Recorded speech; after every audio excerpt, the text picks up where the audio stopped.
All right.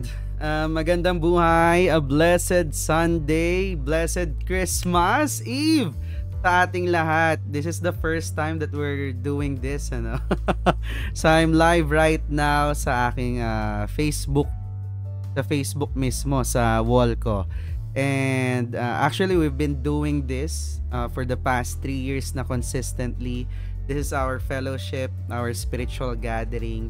And this was made specifically for the purpose of course, praising God above all else, no? With all the blessings that we've been receiving and we've been having, syempre, we must not forget the source ng lahat. Kung sino ang nagbigay, the ability to earn, the skills, the talents that we may have. Ayun, kaya nabuo itong spiritual gathering. So, it's open for all. Ayan, nasa comment section natin. Kung gusto mo mag-join dito sa ating Zoom. And you can also watch here sa ating FB Live. Ayan. And of course, we always begin this with our grateful Genesis or grateful beginning. I just want to thank the Lord, and publicly profess His goodness in our lives. Grabe, no?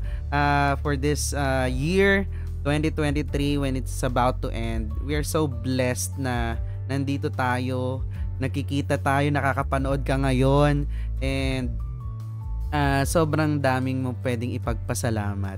Kasi the mere fact na we're still here, umabot ka, no? Ng December 24 pa 25 na, you still have a purpose. So I really thank God for that, the gift of life and the gift of time.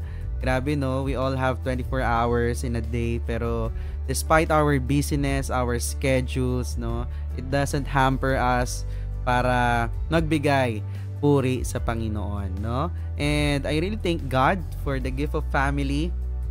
I really thank God for the gift of friends, the gift of relationship. I really thank the Lord for the gift of skills. I really thank God for everything He has done in our lives, no? And I also thank God para kung ano man ang ginagawa niya sa buhay mo ngayon. Ikaw na nanonood ka, no? And I really thank God for the people supporting us behind the scenes, sa likod o sa harap ng camera, ika nga, no? Pero I really thank God para do sa mga taong silently praying for each one of us. Ayan, ano? And of course, hindi ko na para patagalin pa because our spiritual gathering entitled a Christmas series. Actually, this is the last. If you want to watch yung mga previous series natin for this one, you can watch that on my YouTube. Ayan, so lahat naman yon naka-display yun sa ating YouTube account. On. And of course, this is our last series again for the Christmas, entitled In God's Time. To be led by, eto grabe, he's very close to my heart. And despite na very busy din sa family niya, no? And biruin mo, etong taong nagpatunay na God has a purpose and God has a perfect timing, na nagsimula lang siya dito as a substitute. Pero biruin mo, no? For 3 years, he's been doing this na. And grabe, we've met a lot of times na rin. And praise God, no? Na every time na pumupunta siya dito. Originally, he's from Las Piñas, pero now, he's now in Bacolod doing church planting, no? By the grace of God.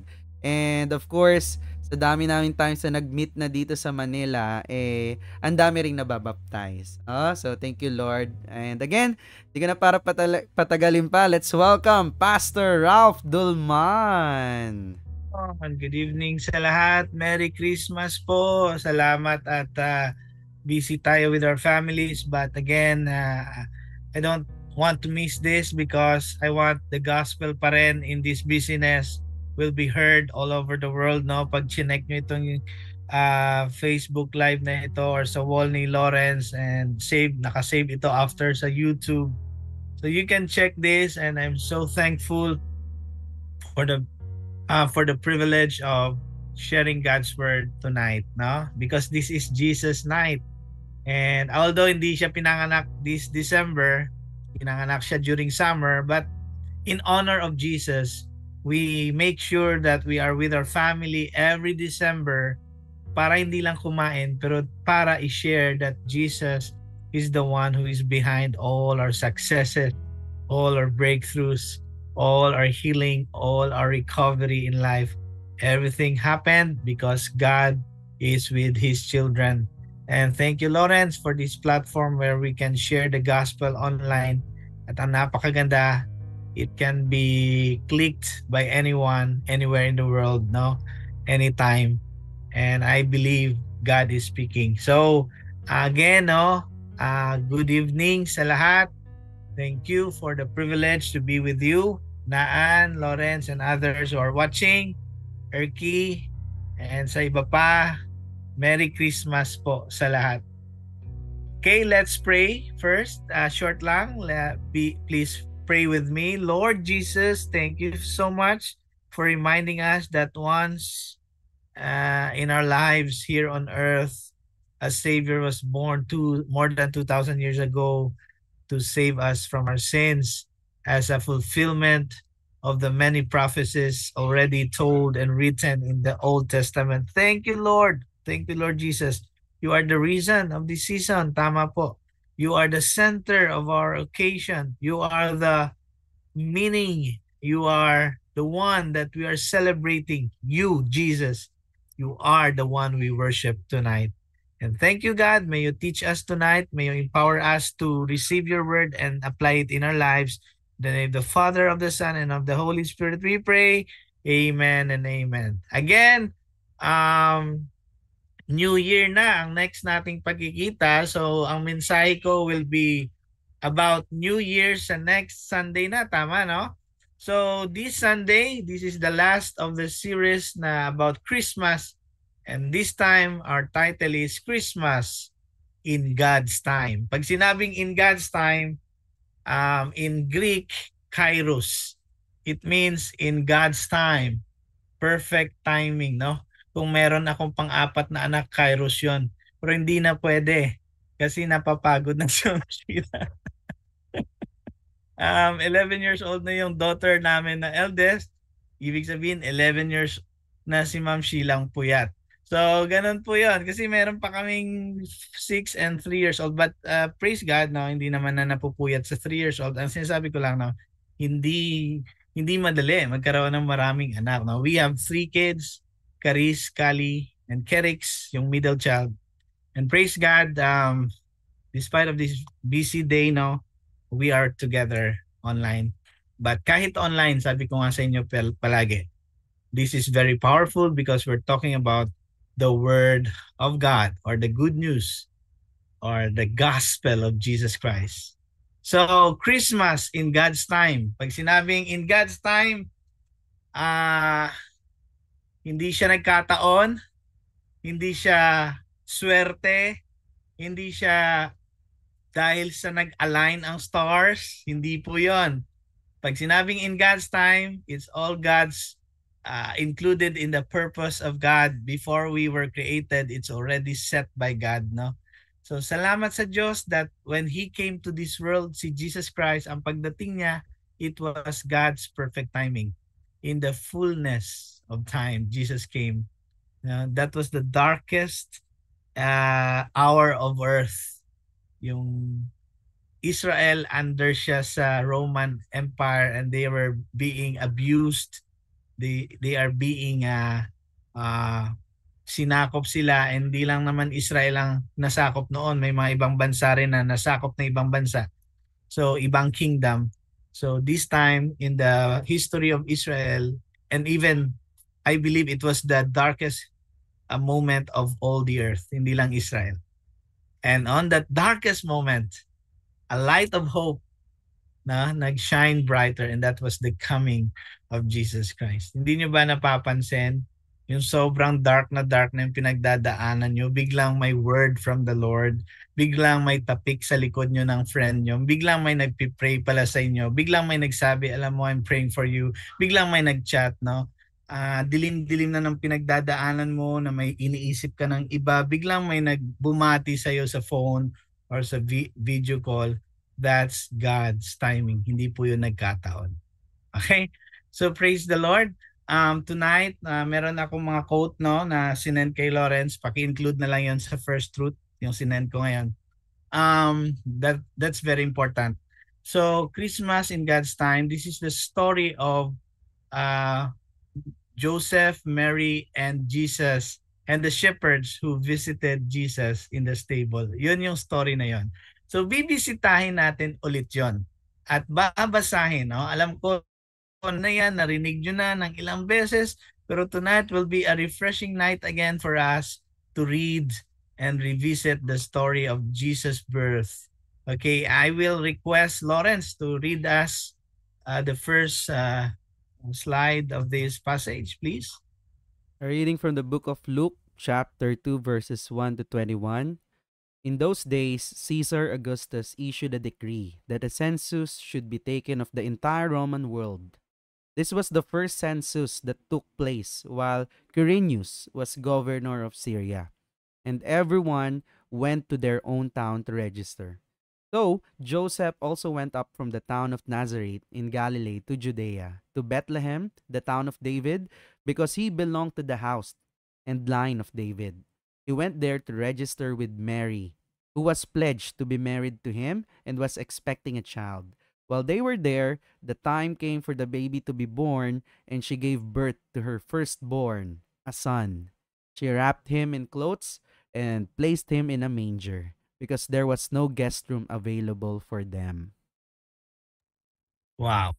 Galing. Nakita niyo sa verse 6, while they were there, si Mary and Joseph, while they were there, the time came for the baby to be born. Doon galing yung title natin. The time came. It was a perfect timing.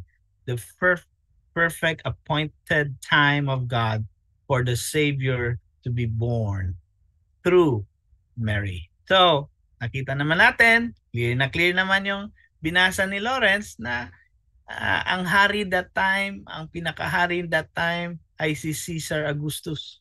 And this is a historical person. Hindi ito gawa-gawa.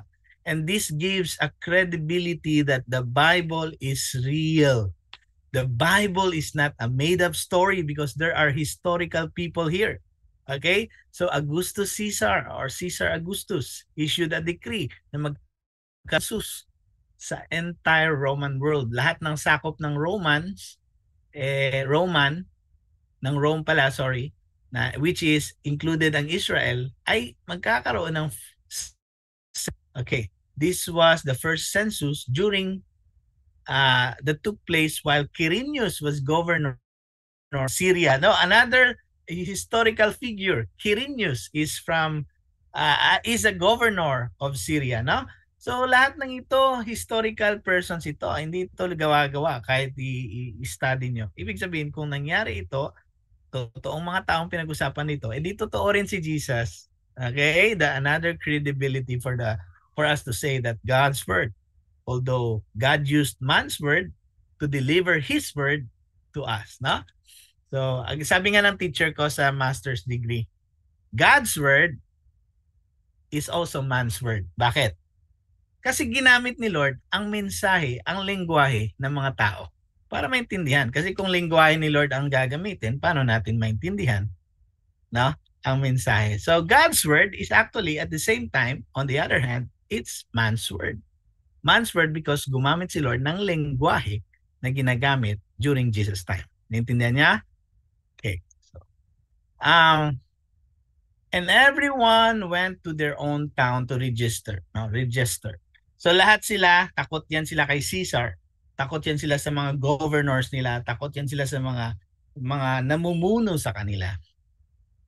Para hindi sila maparusahan, ay pumunta sila. At yun din ang ginawa ni Joseph at ni Mary na this time sila po ay fiancé. Pag sinabing fiancé, close deal na yon na aasawahin niya na si Mary. Pero hindi pa sila this time hindi pa sila nagsisiping. Nire-respeto ni Joseph na ang anak ni Mary ay it's from God, it's the Savior of the world, no? So para hindi makorrupt, hindi magkaroon ng contamination, hindi po siya nakipagsiping kay Mary at this point. So, busy ang lahat para magpa-census. 'Di ba alam naman natin 'yan. Pag mayroong mga ganito na lahat magpa-census, lahat mag-register ng kunwari sa atin magpa-register tayo ng para boboto, no? Magpa-register ng voters ID, lahat tayo pumipila, 'di ba? So, this is painstaking tawag doon, talagang tiyatiyagaan mo talaga, no? So, lahat sila, no? Sabay-sabay. Tiyaga, census. So, ang daming tao this time sa kung saan sila pumunta? Sa Bethlehem, the town of David.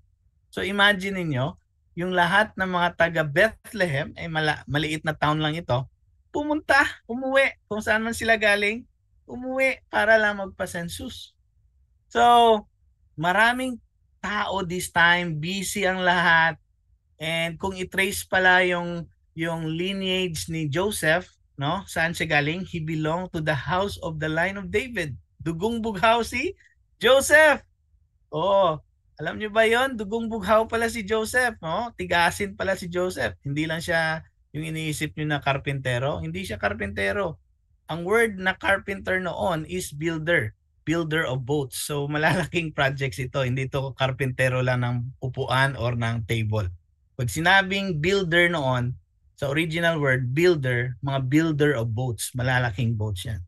So, hindi ito na parang pipitsuging carpenter lang. So, he went there, verse 5, with Mary, who was pledged to be married to him and was expecting a child. Dito, dalawang linya. To be married to Joseph but was expecting a child. Hindi pa sila kasal pero meron nang ini-expect na child. Sa mata ng tao, sa tingin nyo, maganda ito? Hindi. This is not good testimony. Hindi pa kayo kinasal, may dinadalang tao na si Mary. Naintindihan nyo? So, hindi po hindi siya ganun ka dali para kay Mary na magdalang tao or magkaroon ng baby na hindi pa sila kasal. So na medyo may problema dito sa paningin ng tao.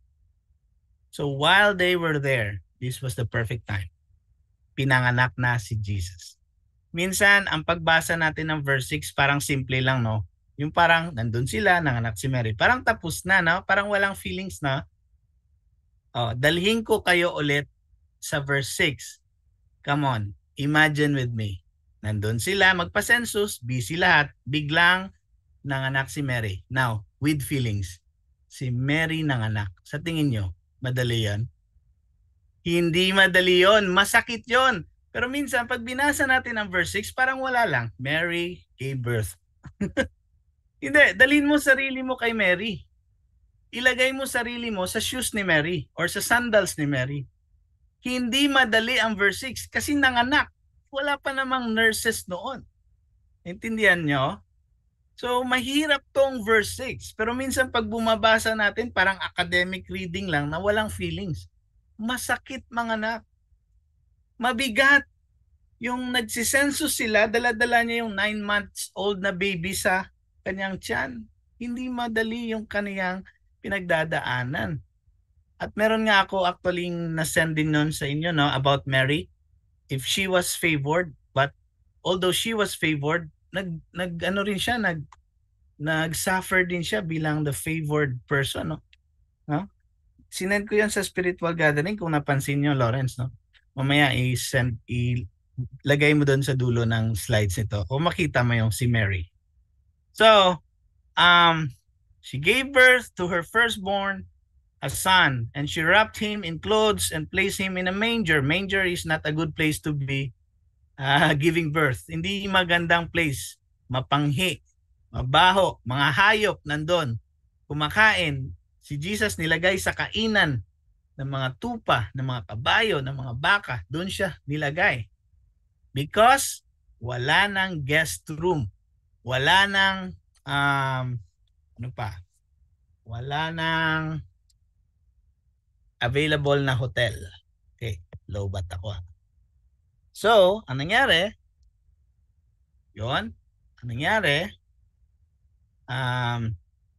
Nawala ata yung slides ko.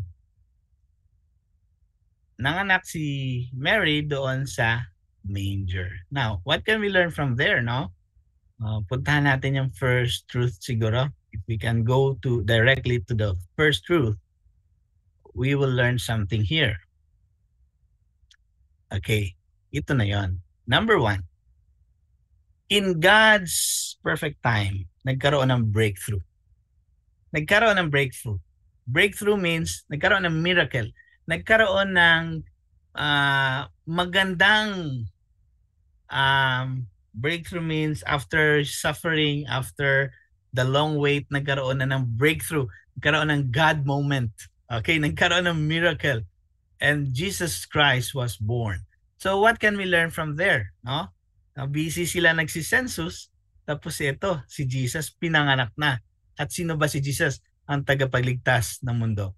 And so we can learn that God's breakthrough can happen even in the middle of our busyness. Minsan pag busy ka, akala mo, ano ba nangyari sa akin today? Parang ang dami kong ginawa. Parang pag tinanong mo yung tao, kamusta ka? Ay, ito busy. Parang ganun, no? But you know what?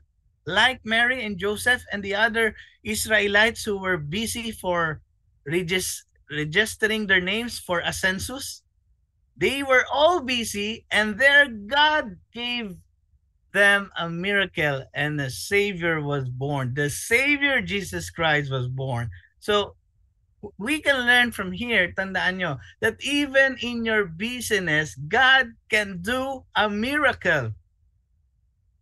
God can do a miracle sa pag-transact mo ng business or pwedeng nag-close yung business. I mean, hindi ka naka-close deal sa tao, hindi na tuloy ang transaction. Still, God can do His breakthrough. Sa business mo na parang hindi mo na alam saan kang Christmas party a-attend, may Christmas party dito, sa kaliwa, sa kanan, sa kapitbahay mo, sa purok nyo, sa office nyo, sa mga churchmates mo, ang daming Christmas party, lahat ng mga katropa mong bikers or katropa mong ano ba yung plantita na tropa, lahat ng tropa mo, may kanya-kanyang Christmas party. But you know what? God can do His miracle even in the middle of your busyness. Kaya, once in a while, no, lalo na sa mga business people, pause, magpahinga, huminga na malalim. Sobrang bilis ng hininga mo. Ibig sabihin, hindi na healthy yon. Sobrang busy body ka na. Kailangan slow down sa paghinga. Kailangan yung malalim na hinga. Paano ba huminga ng tama? Alam niyo ba kung paano huminga ng tama? Kasi minsan sa sobrang busy natin, yung hinga natin ganito lang kababaw. Hindi yun eh. Dapat exhale. Kaya nga nagdo-draw ka dapat ng square nun eh. Inhale. Exhale. Inhale. Exhale. Square. Minsan sobrang bilis na natin mag-breathing. Bakit? Hindi natin napapansin na si-stress na pala tayo. And we even miss to appreciate the breath God is giving us. We even miss to appreciate the loved ones we have around us. Yung may anak ka pala or may parents ka palang dapat ina-appreciate. May partner ka pala sa buhay. Sa sobrang business mo, hindi mo na na-appreciate yun. Hindi mo na na-appreciate na yung formation ng clouds habang merong sunset.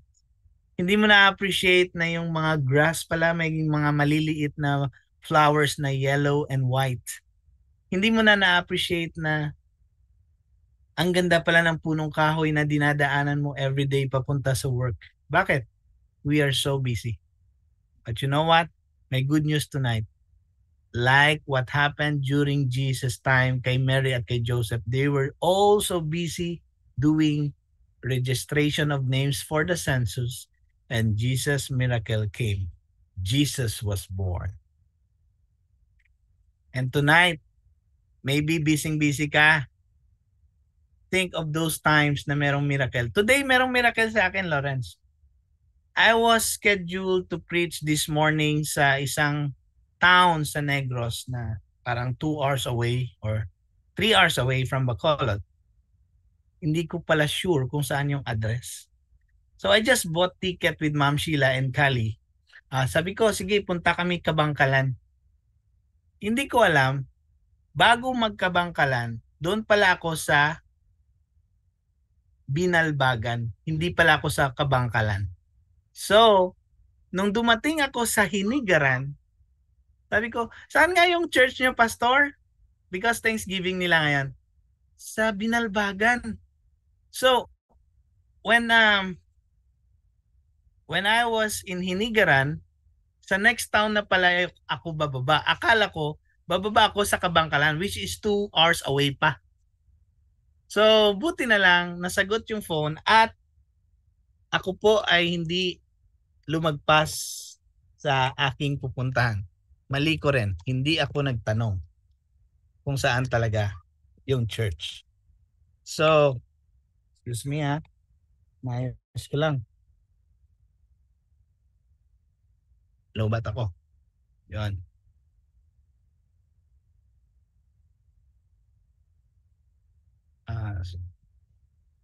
Excuse me.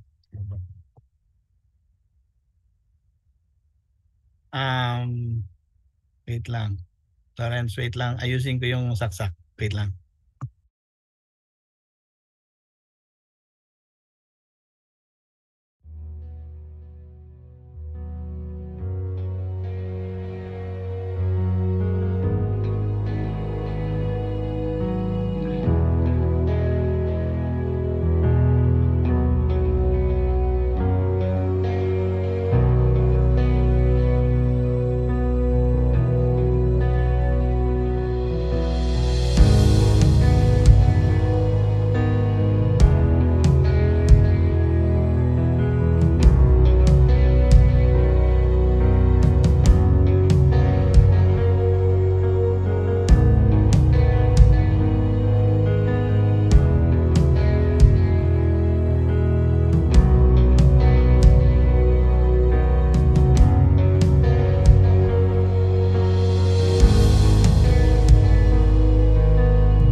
Tayo sa susunod na verse, bilisan ko na lang, baka malobat ito.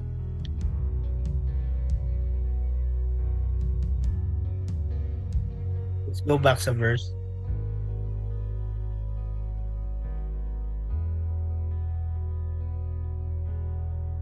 Okay, next.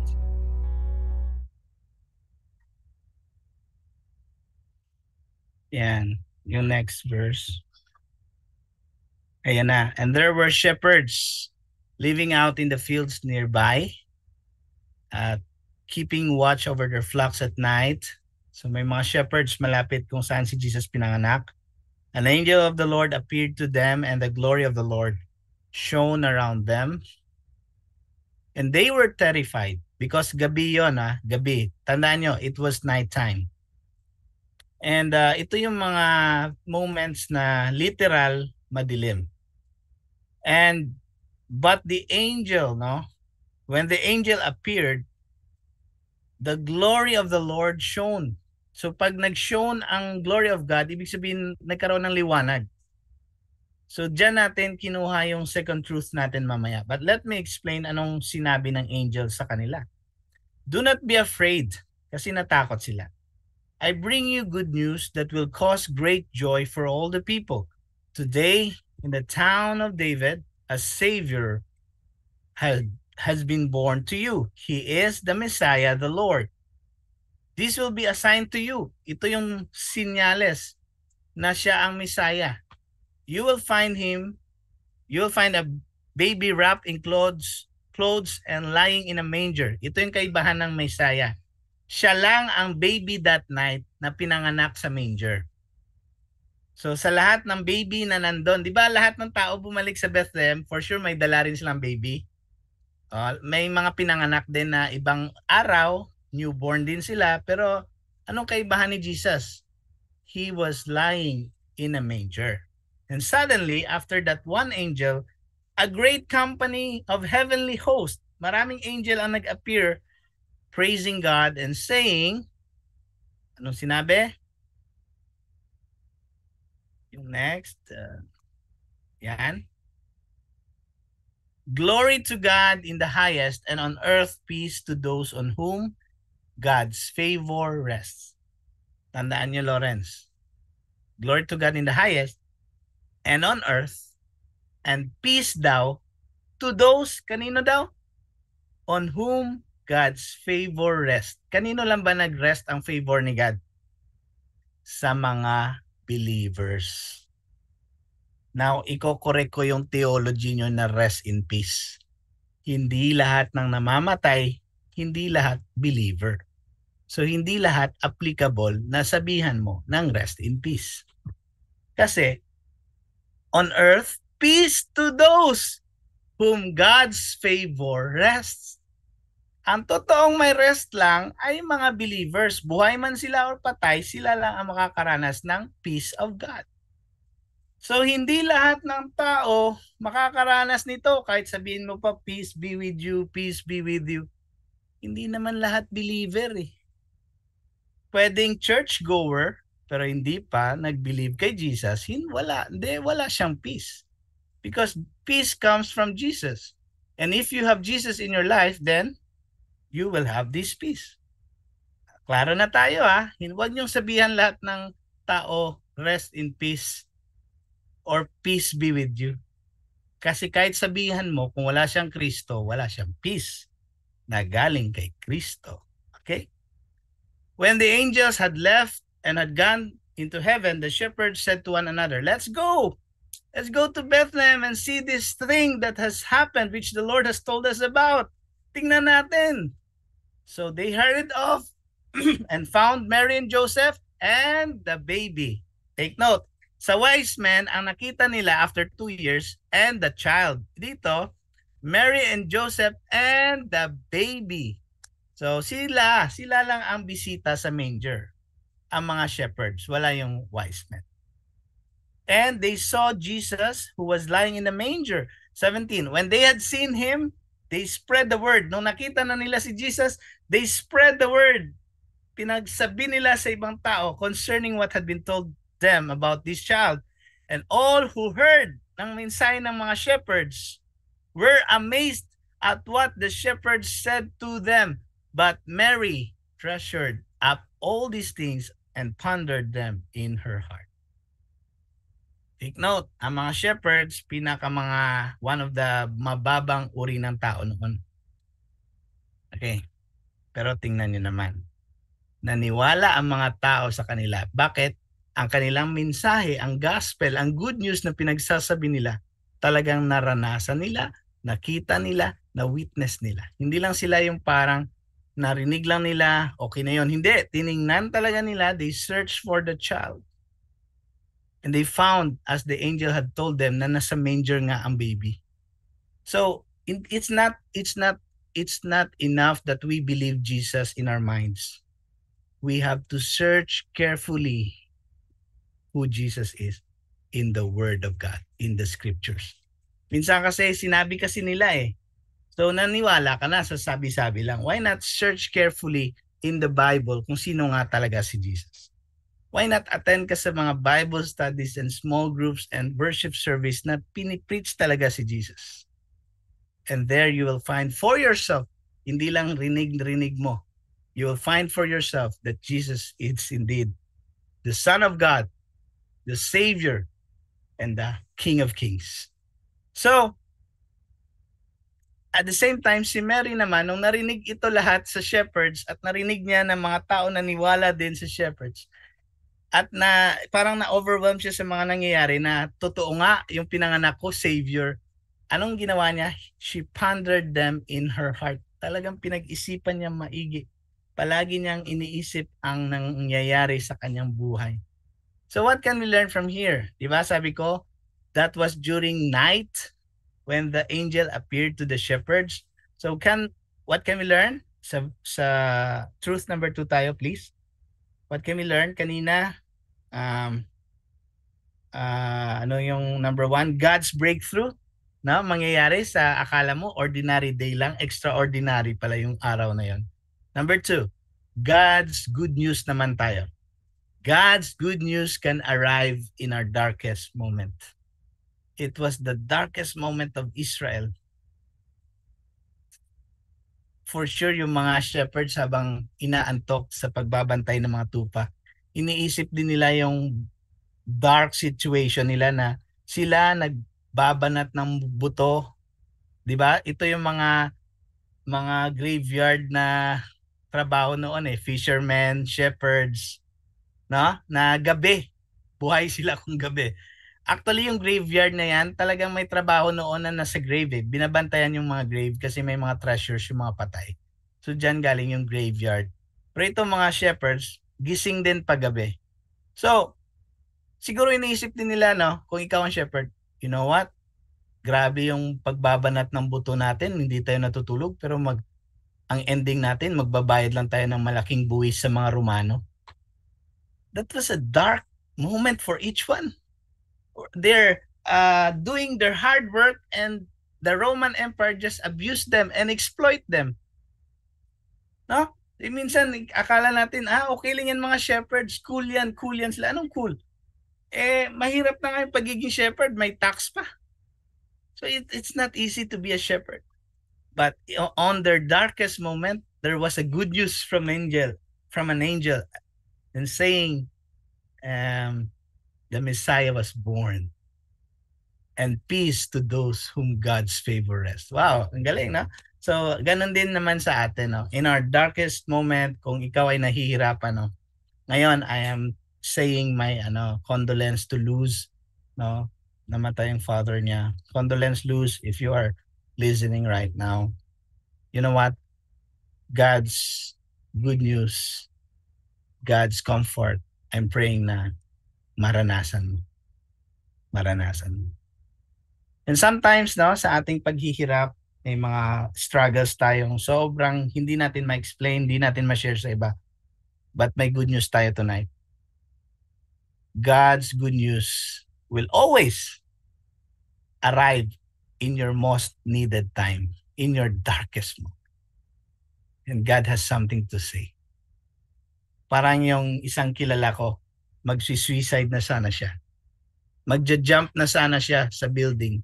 Biglang may butterfly na gumanon sa harap niya. Hindi na tuloy yung pag-suicide niya. And for me, that's good news that arrived in his needful time. Meron pa isa. Magsi-suicide na sana siya. Buti na lang, sinat siya ng teacher niya. Bakit ka absent? Ibig sabihin ng teacher, observant kung sinong absent. Hindi na tuloy ang kanyang pag-suicide because ang teacher, kinamusta siya. For me, that's God's good news. Anak, hindi pa tapos ang lahat. Anak, God is not done with you yet. God has something greater for you. Okay? Hold on to God. So, ganon si Lord Yung parang, kala mo wala na, meron pa pala. So, meron akong sinend kanina, Lawrence, no? Can we show it? May isa pa akong sinend na akala natin yung araw-araw is ordinary lang. Pero every day pala is a series of miracle. Every day is a series of miracle. But the problem is we call it ordinary. May sinend ako kay Lawrence. Can we show it? Galing na. Si Lawrence, minsan pinapahirapan ko to Binibigla ko to Buti na lang. Wait. Basta yung, hindi ba na-send? Yung, ang daming miracles every day. Pero, Sa'yo na lang, no? Sa'yo, hindi pala na-send hindi nga na-send sa'yo, Lawrence. Nagmadali ako kanina. Yung every day is a series of miracles. But sa sobrang ano natin, tinatawag lang natin na ordinary. No? Diba? Hmm. Hindi pa rin na-send, no? Wait lang Tolerance. Nawawalang internet eh. Ayan. Send ko na ata. Check mo.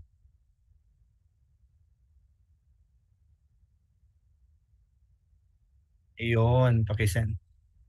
Minsan, di ba, sabi ko nga, no, in our daily, day-to-day busyness, in our darkest moments, sometimes yung mga pinapakita ni Lord, akala natin wala lang yun. Pero miracle yun.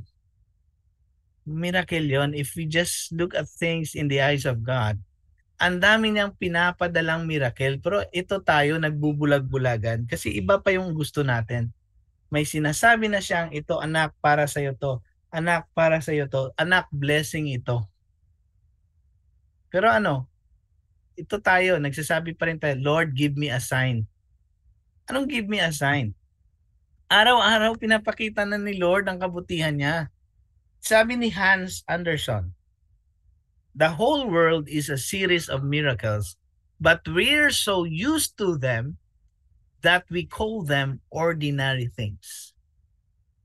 The whole world is a series of miracles, miracles after miracles, miracles after miracles. But we're so used to those miracles that we call them ordinary things. Diba? Thank you, Lawrence, for being so quick na sa pag-post nito. No? So, sa Christmas, minsan, pag walang bonus na natanggap, hindi na Christmas. Pag wala ng pera, kasi ang bonus, napunta lang sa bills, feeling natin, ito na naman, dumaan lang yung Pasko, walang kalatoy-latoy. You know what?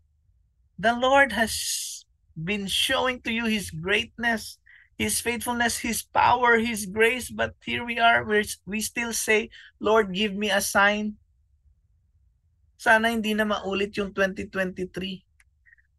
Sana, Lord, I manifest na ang 2024 good na sa akin. You know what? Every year will never be good to you because according to the Bible, the days are evil. And so the weeks and the months and the years are also evil. Never ever say, please, 2024 be good to me. Hindi mangyayari yun. What's good is, God is the only good. Lord, not the years. The days are evil, and so I believe even the years are evil. But we have a good news. God is good all the time. Ang year, hindi yan magiging good. Si Lord ang good. Tandaan mo yan. Kaya huwag ka na mag-manifest 2024 be good to me. Bakit mo kinakausap ang 2024? Kausapin mo si Lord. Siya ang the God of all seasons. Ano ba? Si Lord ang kausapin. Puro tayo, Lord, give me sign. Binibigay ka na nga ng hininga. Binibigyan ka na ng lahat ng kagalingan. Kung may sakit ka, may problema ka, sinusolve naman ni Lord. Pero ano, saan pupunta yung kumpiyansa mo? Siguro kaya na-solve yung problema ko kasi ang galing-galing ko talaga na kumpleto ko yung simbang gabi. Ngayon, saan punta ang trust mo? Sa simbang gabi. Imbis kay Lord na gumawa ng umaga at gabi. Di ba? So, ganon. Okay, next na tayo. Basahin na natin yung sumunod na verses doon. Meron pa ata yun. Yung after pinanganak na si Jesus. Now, after noon, anong nangyari? The shepherds returned sa kanilang work. Hindi sila nagbulakbol. Hindi sila nag-awul. Bumalik sila, glorifying and praising God for all the things they had heard and seen, which were just as they had been told by the angels. Now, on the 8th day, when it was time to circumcise Jesus, he was named Jesus. to circumcise the child, he was named Jesus by his parents. Kasi the name the angel had given him before he was conceived. Iyon na yung binigay sa kanilang instruction ni Joseph. No? Pangalanan yung Jesus because he will be the savior of the world. Actually, before the world began, it's already been na Jesus will be the name of the savior. No? So ang galing, no? Ang kaibahan dito, ang mga shepherds, una, nung nagtatrabaho sila, for sure boring sila. This time, hindi na sila boring. When they returned, they were a new people. They were glorifying and praising God for all the things God has done. Na? Galing, no? Ganun dapat. Every time we worship God, every Sunday, we go out of the church renewed. We go out glorifying and praising God outside the church. Huwag lang tayo ma-excite magkanta-kanta sa church kasi maraming kanta-kanta, ang daming magagandang songs, maganda yung music. Outside the church, wala na. Hindi. Sundin yung shepherds. They returned to their work, glorifying and praising God kahit saan sila. Hindi lang sila kumakanta during worship time na marami kasing Kristiyano kumakanta, so nabibless ka, paiyak-iyak ka pa. After ng simba, saan ang kanta mo? The shepherds were glorifying and kept praising God even when they returned to their work. Di ba? Minsan on fire ka on Sunday, pagdating ng Monday, wala ka na namang fire. Saan napunta yung excitement mo? Di ba? Ang totoong natatransform ng Panginoon is yung mga taong worshiping God and being transformed by God, and every time they leave the sanctuary, the church, the building, they are a new person, renewed, encouraged, full of hope. So that's why they encourage others. Yes, they have problems, but they were reminded through the sermon to have hope in Jesus, and they go out of the church glorifying and praising God pa rin in their work, in their car. Praising God. Diba? Ganun ang totoong Kristiyano. And tingnan nyo naman si Mary at si Joseph, pinangalanan nilang Jesus kasi yun ang command sa kanila. So what can we learn from here? Na-change sila, no? Na-change yung mga shepherds at sila Mary and Joseph, they kept on obeying God. Sabi ni God, pangalanan nyo ng name na Jesus, sabi ni God sa angel. At ang angel nagsabi kay Joseph at kay Mary. Now, what can we learn? The last truth that we can learn from here is that God's miracle touches our hearts, transform our hearts, and prompts us into obedience pa rin. Tingnan nyo si Joseph at si Mary, they obeyed the instruction of the angel to name the baby Jesus. That's obedience. And even to the shepherds, after they listened to the instruction, the good news of the angels, they went to where Mary and Joseph and the baby was, and after that encounter with the baby, they were changed forever. Their hearts were transformed. Their hearts were touched by God, and that they obeyed God by sharing the gospel that Jesus is already born. The Messiah was born in the city of David. Come, look at him. Visit him. Pero wala nag-visit. Mga shepherds lang. And later, after 2 years, mga wise men lang. Grabe. Yun ang totoong miracle. Yung nababago ang puso at nagiging obedient yung kamay. Transform hearts, obedient hands. Transform minds, transform heart, and obedient life. Yun yung totoong miracle. Kasi sabi ko nga, kahit gaano pa karami ang pera mo, gaano pa karami ang possessions mo, gaano pa karami ang connections mo sa buhay na ito, sa world na ito, if it doesn't touch your heart, if it doesn't transform your life, it's nothing. True miracle is a miracle that prompts us to obey God and to be closer more to God and to give God all the glory, to praise God even beyond the worship service. After the worship service, we still praise God, we still glorify God during Monday after Saturday, and we still obey God during Monday to Saturday, and again, be renewed every Sunday as we come together to worship God. Ganon ang totoong transformation. And again, lahat ng ito, God's good news, God's breakthrough, God's miracle will all happen in God's perfect time. And now, as our reflection sa dulo, ang tanong, dalawang tanong lang, no? Meron pa pala akong reflection sa bawat truth. God's extraordinary work can happen in our ordinary day. Miracles and transformation can happen in our mundane transactions. Akala mo nagda-drive ka lang every day, nangusap si Lord sa'yo, yun, nabago ka. Grabe. So, nare-revive ka.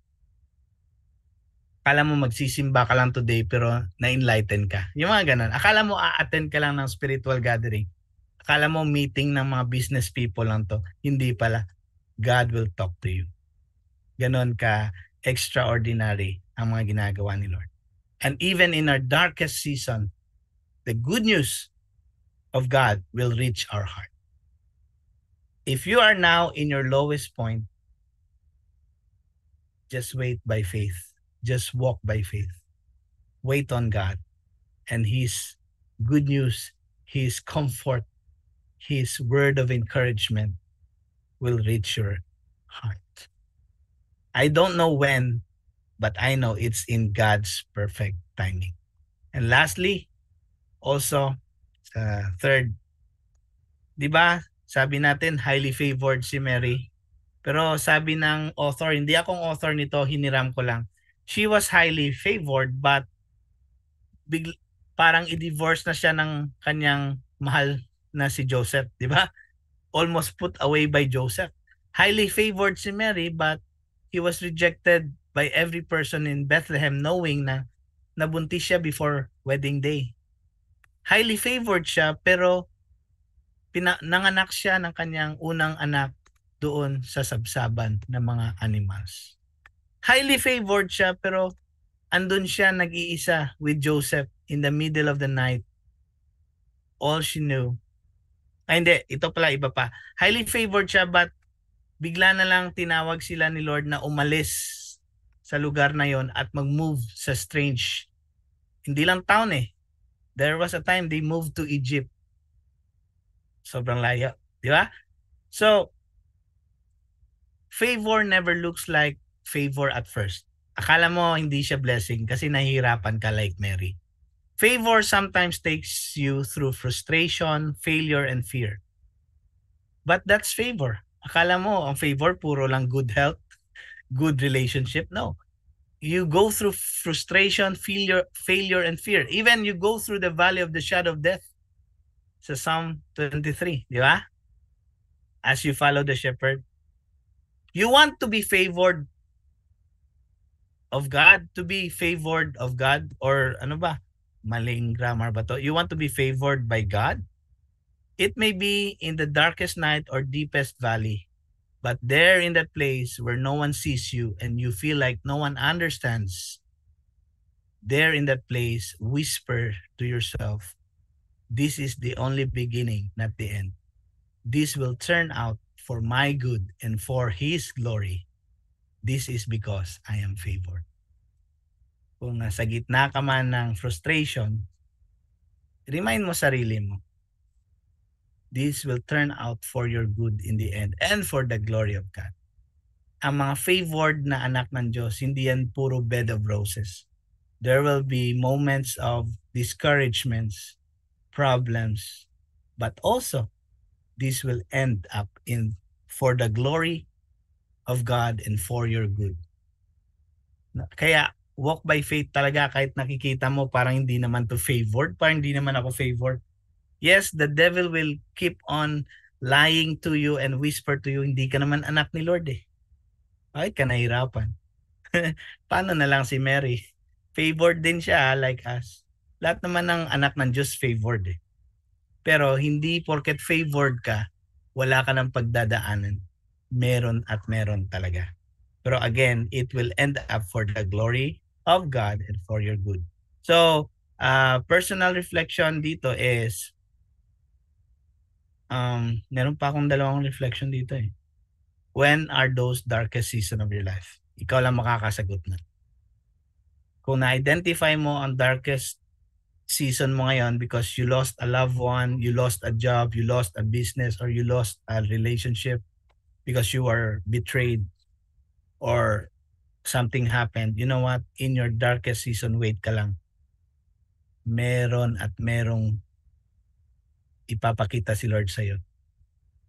And that is to grow your faith in Him. At ang ipapakita niya, alam mo kung ano? Ang sarili niya mismo. Kung gaano siya kabuti sa buhay mo. And lastly, what are your God moments today? Ako, yung God moments ko, yung muntik na akong lumagpas sa church na kung saan ako magpipreach. Number 2, Lawrence, no, meron na namang napisat sa daan. Grabe. Tinakpan pa ng puti na lumabas pa rin. Lumabas pa rin na hindi dapat makita. And for me, that's a miracle. But that's a grieving moment for the family. But to me, that's a miracle to us ni Ma'am Sheila. Yung we were riding a bus and there was an accident. 4 a.m. in the morning. At yung mga we were in a taxi naman going to the bus station. Yung mga nag-overtake sa amin, Lawrence, may mga hawak pang bote ng Red Horse na walang helmet. Ganon kadelikado. Grabe. And I'm just praying, Lord, bless mo yung makauwi pa yun ng mga bahay nila. And mamaya-maya yun na yun, yung nasa bus na kami. Meron na namang naging aksidente. That's a sad for the family, but to us, a reminder that, again, God kept us safe para lang ma-preach ko ang mensahe doon sa church na yun, kung saan ako nag-preach. Again, Merry Christmas sa inyong lahat. Salamat sa inyong time, no? Whatever you're praying for sa Panginoon, it will happen in God's time. It will happen in God's perfect time.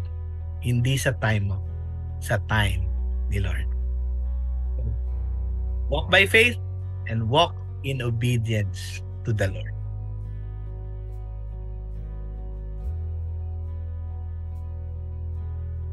Super nakaka-bless. Thank you so much, Pastor, for that wonderful message before the Christmas. Grabe, no? Ang ganda ng mga truths. Na take note nyo ba yon?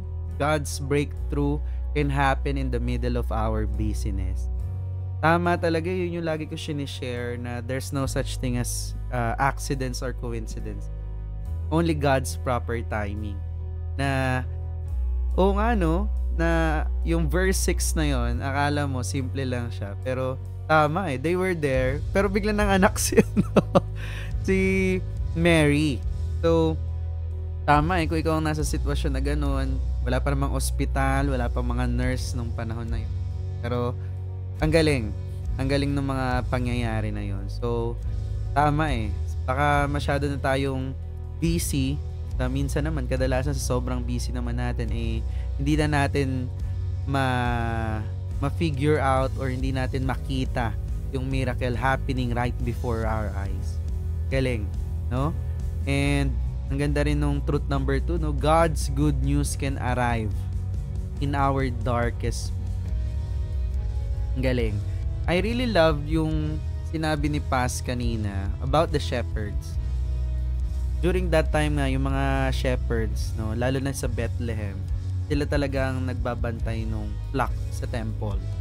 No? So, sila nag-aalaga ng mga lambs dun sa temple kasi yun yung ginagamit na pang-sacrifice. Tama, Pas, di ba? Ayun. And, of course, during that time din, since Roman Empire yun, ang shepherds, tama sobrang they're the lowest of the lowest when it comes to classes. Kumbaga, kung sa empleyado, rank and file, tapos ikaw yung, or sa sundalo, private, sila wala dun sa private. Nandun pa sila sa baba ng private. Ganun kababa yung reputasyon nila, no? And sa sobrang baba ng reputasyon nila, they were considered unreliable and hindi nga sila pwede mag-testify sa korte. no? So when it comes to law. Pero ang galing lang na dami-dami na pwedeng maka-witness nung pagkapanganak ni Jesus Christ are those shepherds. Galing, no? Na biruin mo, those shepherds, you may call them undeserving, you may call them not worthy, pero sa kanila unang ipinakita. Diba? At sila pang unang nag-share. Diba? Na ang galing na na-share na ng mga angels sa kanila, walang pagdadalawang isip, no? Walang pagdadalawang isip na nung sinabi sa kanila ng angels, sabi lang ng shepherd, let's go to Bethlehem. Diba? Tingnan natin, nasaan nga ba yun? Yung sinasabi sa atin. Diba? Urgency. Diba? Walang pagdadalawang isip, obedience din eh. Magaling ano?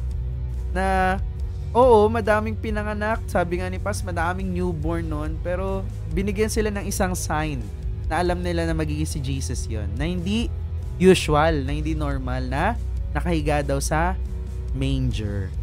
Diba? Again, hindi ko common na nakabalot sila sa cloth, no? Pero hindi normal na nasa manger. Manger po, kainan. Kainan ng mga hayop yon. Diba? Eh, doon nakita nga nila, grabe. Yun talaga. So, sobrang, wow, miracle talaga. Doon nalaman ng mga shepherds na, oh nga, no, totoo pala yung sinasabi. Ang galing, no?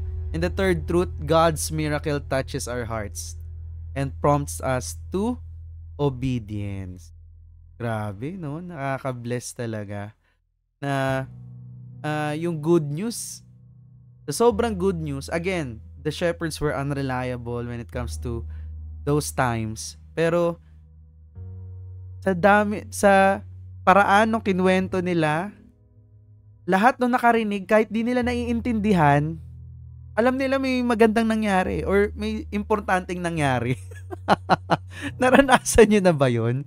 Diba? Ay naku, talamak na talamak yan lalo na sa panahon natin ngayon, Pas. Kasi ang daming mga chismis, diba? Mga marites, lalo na yung mga break-up.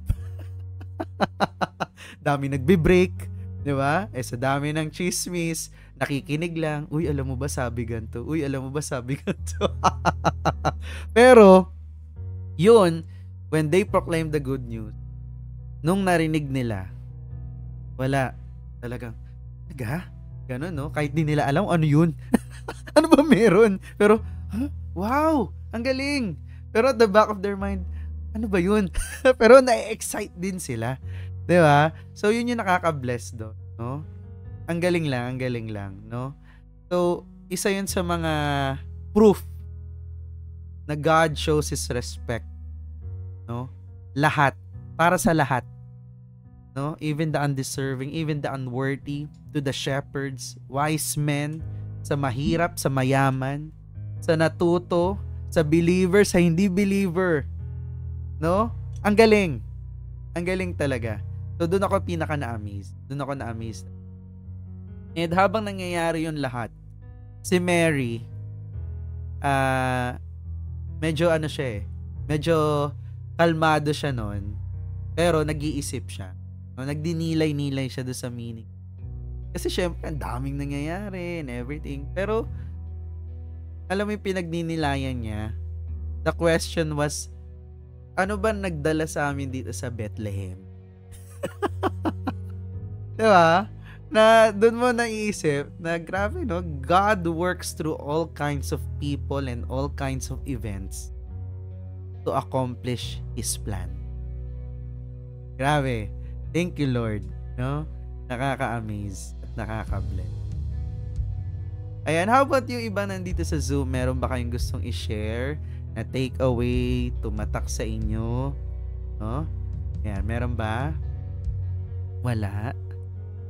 Okay. Meron ako. Ayan. Attorney J. Mark daw. Sige. Sige. Dagdag ko lang. Saglit. Sige po. Dagdag ko lang. Saglit.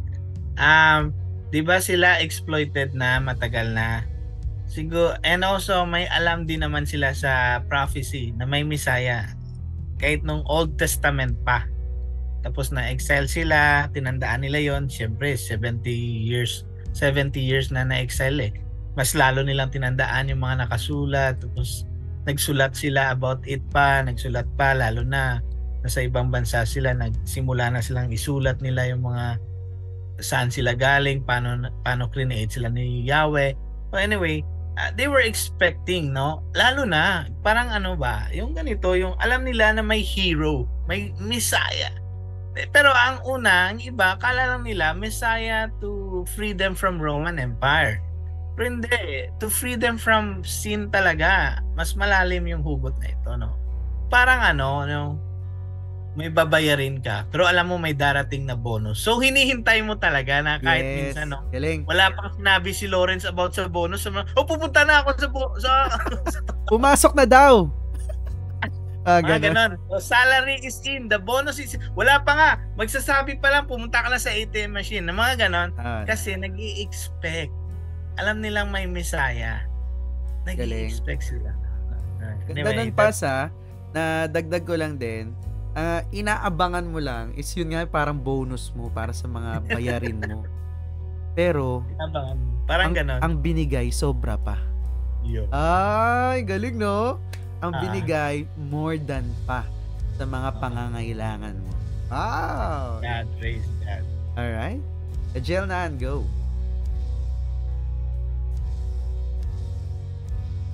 Hi. Christmas everybody. Merry Christmas past. To J Mark and all to all the viewers, Real Lawrence.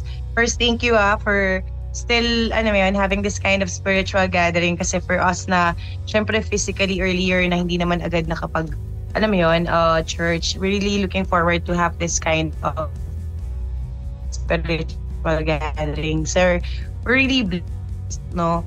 Kasi bakit pwede namang kasing hindi na 30 minutes before Christmas but we're still here speaking goodness about our God and how we were saved, of course, by Jesus Christ. Siyempre sa silang din sa Kanya. Yung chapter 6 na yun, nababaliw talaga ako kasi imaginein mo you were put in a situation wherein it's not good, it's not a good place, it's not a good situation, but then again, hindi naman yun yung magdidictate ng future mo. So just like how Jesus Christ was born, no? Ganun yung, kumbaga, in a not so good situation, pero ang ganda lang nung nangyari around Him also. And totoo yung mga sinabi ni Paz. There are people right now who are thinking, sabi nga dun sa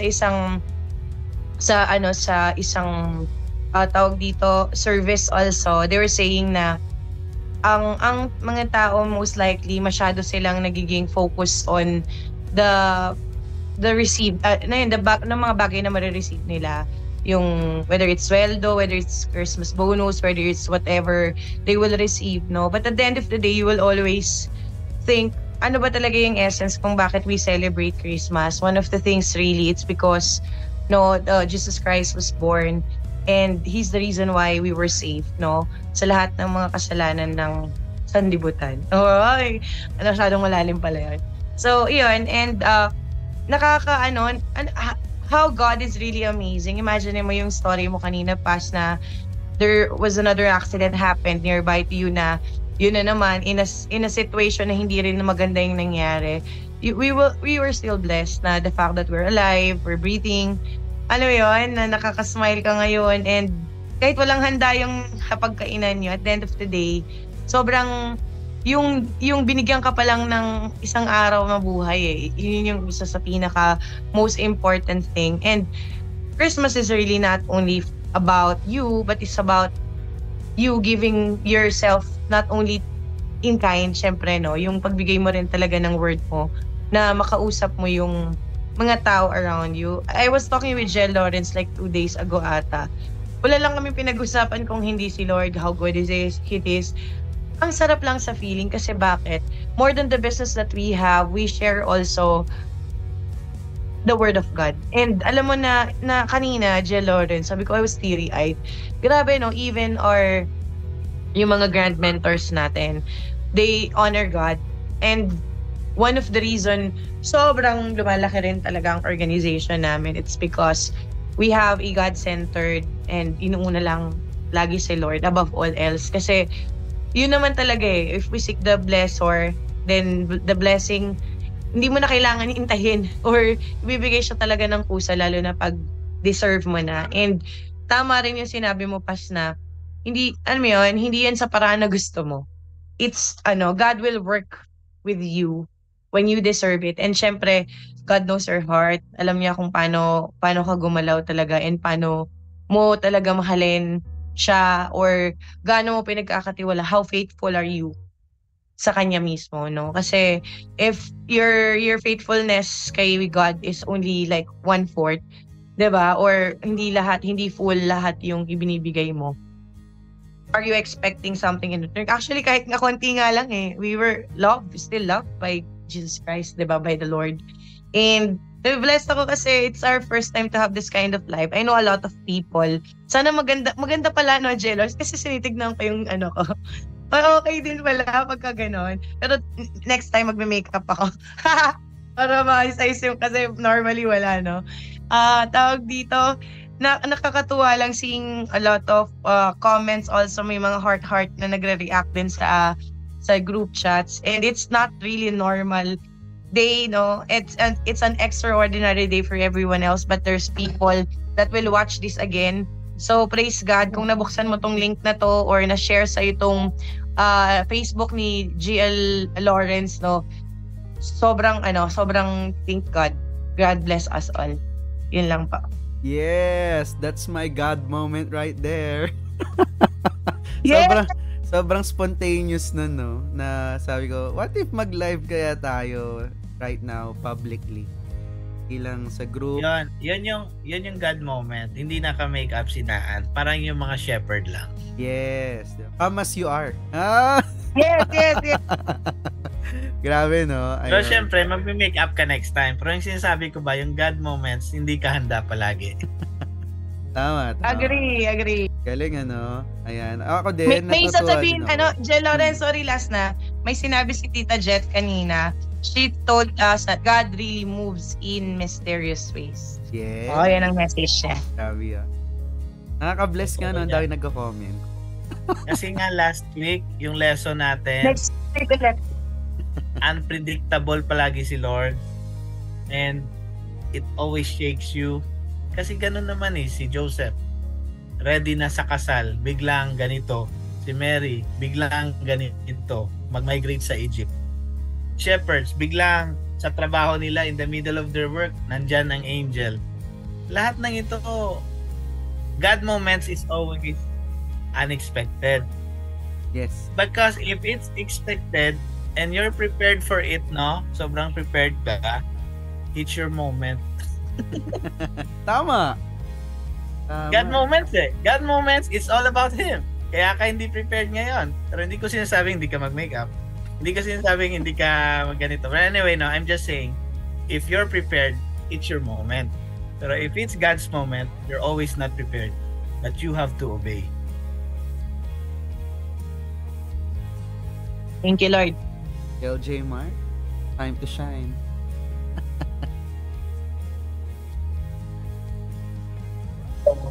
Parang ayoko lang magsalita, Pastor, kasi sobrang blessed ako. And I just want to say, Pastor, praise the Lord for your life. Sobra. Parang dinala ko ni Lord sa part kung paano ko nag-grow. Kasi, Pastor, sa ganito ko nag-grow talaga before. Sa gantong small group talaga na sabi ko na nakaka-relate ka, na-connect sa tao, and nakaka-bless. Kanina ayaw ko talaga mag-volunteer. Kasi parang, Lord, wala na akong hingin. Ikaw na yung nag-satisfy sa akin. Parang ganun, Pastor. Pero siguro, Pastor, isa sa mga na-appreciate ko, ang sarap lang din, Pastor, no, Jello, Ma'am Naan, na balik-balikan yung gantong history, no? Parang hindi nakakasawa, hindi nakakabagot.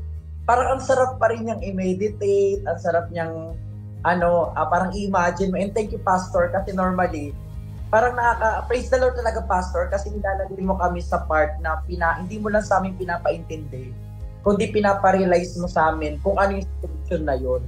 Which is, Pastor, sa theology, napakalaking battle nun. Kasi we're not into dun sa kung ano yung response natin dun sa Bible, kundi doon kung ano, paano ba in-interpret yung scripture na yun. And ako, Pastor, nakita ko doon sa Along the Way, yung agape love talaga ni Lord. Na napaka-selfless ni Lord. Grabe yung unconditional love niya sa atin.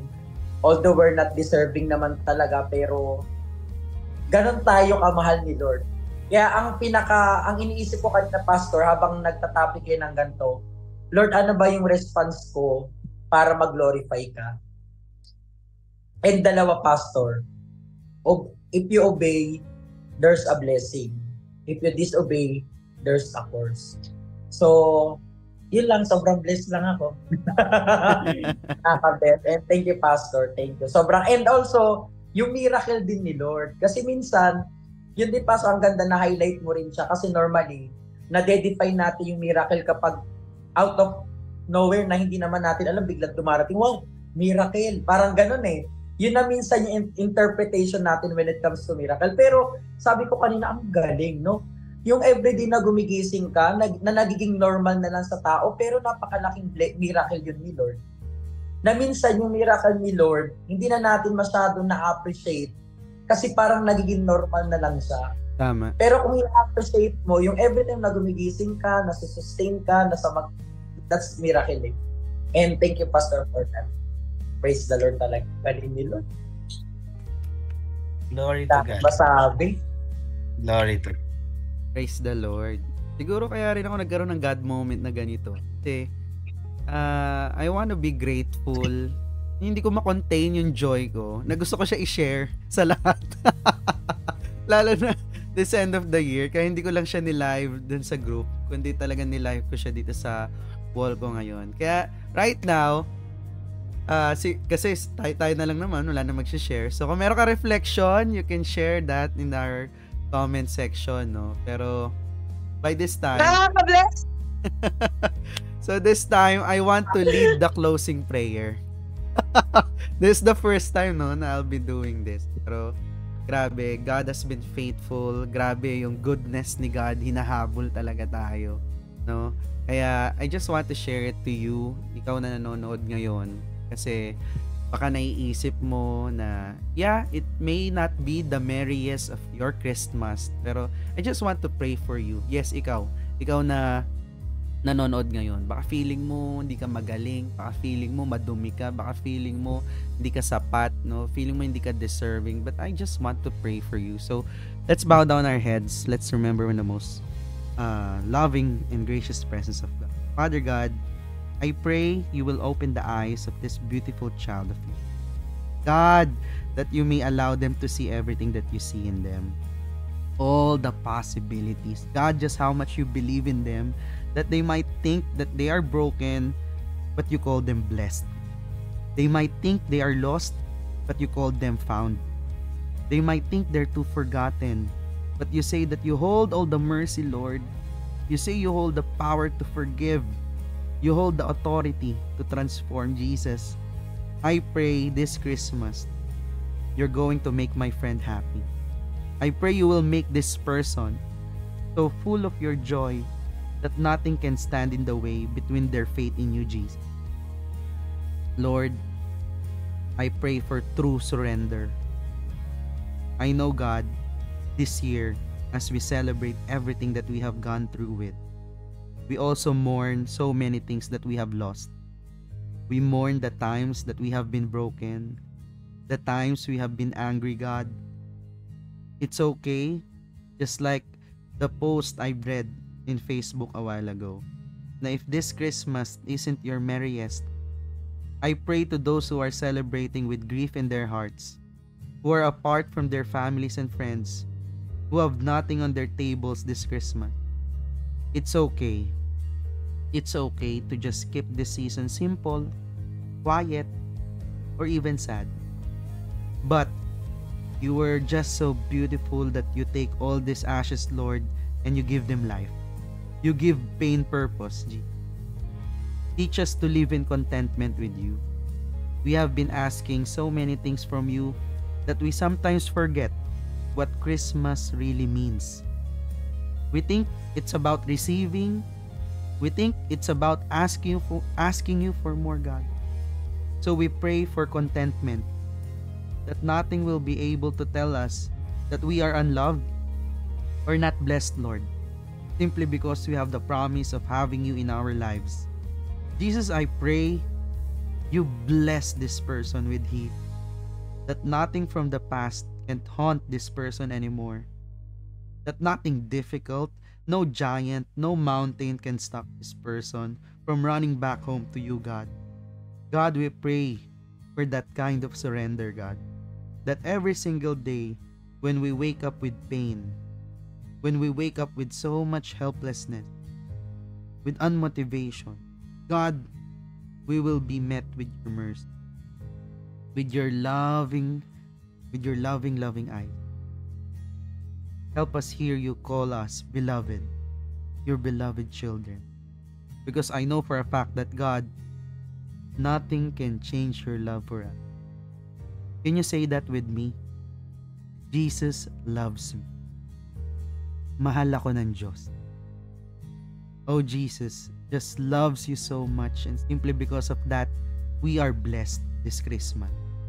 With whatever many or little you have, you are blessed simply because He calls us, and that is wonderful.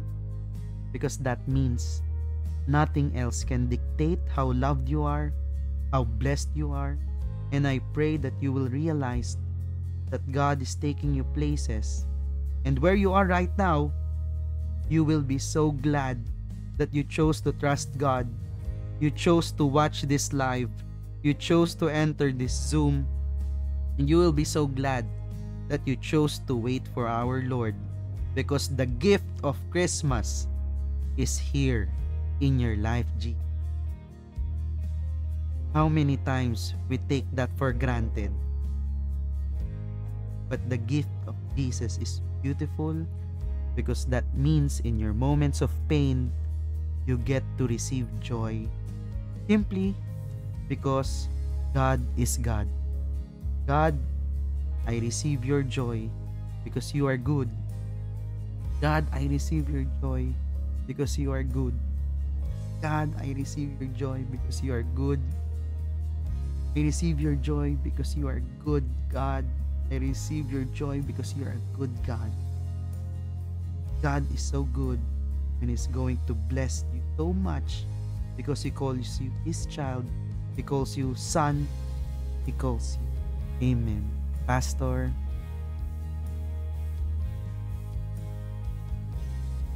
Let me pray for you. Now I declare the benediction to be upon you all.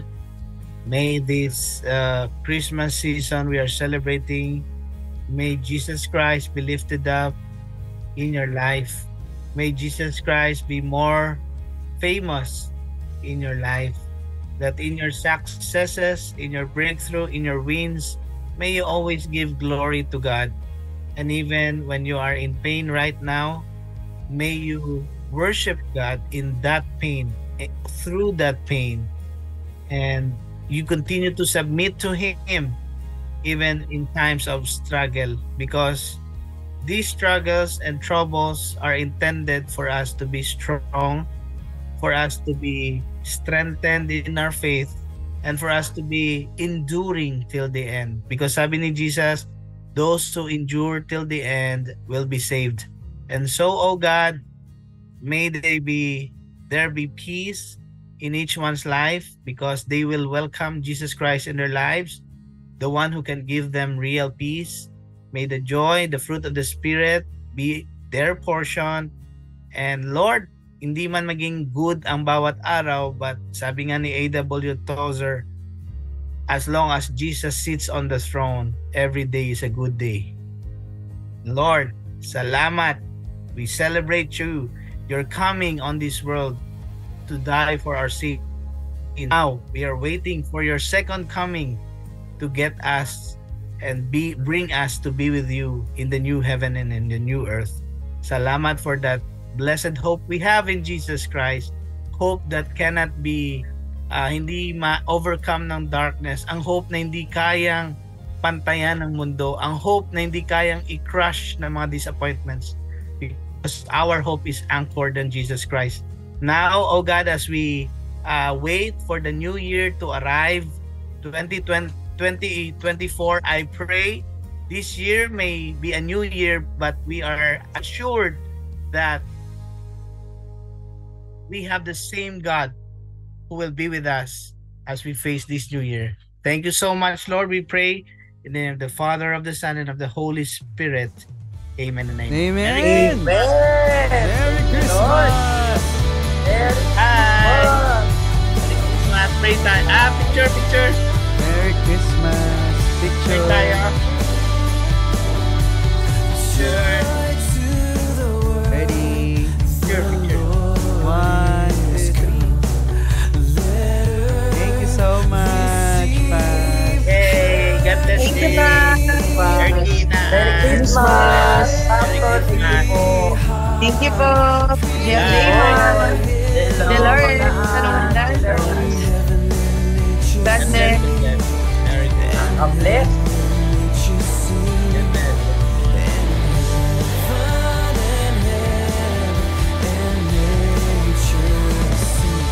Pakain naman. Come here. J. Lawrence, mas malapit ka. Halika na. Tama.